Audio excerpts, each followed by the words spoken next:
Yes, timu ya wananchi wana finali wa kombe la shirikisho barani Afrika, mabingwa wa ligi kuu ya kandanda Tanzania bara Young Africans hii leo wamekwea pipa kuelekea pale nchini Rwanda tayari kwa pambano la CAF Champions League dhidi ya wenyeji wao El Merreikh, ambapo Young Africans wanasaka nafasi ya kutinga hatua ya makundi katika michuano hii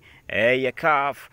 Champions League, huku wakiwa na pigo la kuweza kumkosa nahodha Bakari Nondo Mwamnyeto katika mchezo ambao utakaopigwa pale Rwanda. Na kocha Gamondi ameweza kumpa ruhusa bwana Nondo kwa ajili ya kwenda kushughulikia masuala ya kifamilia, ambapo watabakia wachezaji ambao watakwenda kuiwakilisha vyema kikosi cha Young Africans. Miongoni mwa wachezaji ambao wamekwea pipa hii leo kwenda pale nchini Rwanda, kianzia na goalkeeper ni Djigui Diarra, Metacha Mnata, Abutwalibu Msheri, lakini kwenye eneo la defender pale ni Dickson Jobu, Ibrahim Abdullah, Jefte Freddy, Kibwana Shomari, Lomalisa Mutambara,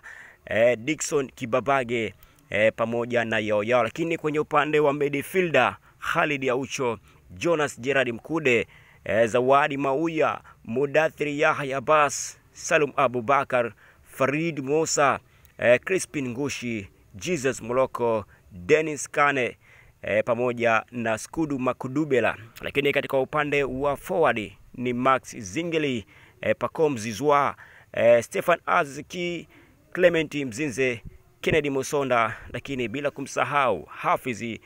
Konkon, lakini pamoja na mashabiki na wapenzi wengi wa soka akiwemo mashabiki wa Young Africans. Leo hii pia wameanza safari ya kwenda nchini Rwanda kwa kutumia mabasi. Costa pia akiwemo semaji la wananchi Ali Kamwe pia akiweza kutamba kuelekea mchezo huu, ambapo wanakwenda kuchukua alama 3 dhidi ya wenyeji wao El Merreikh.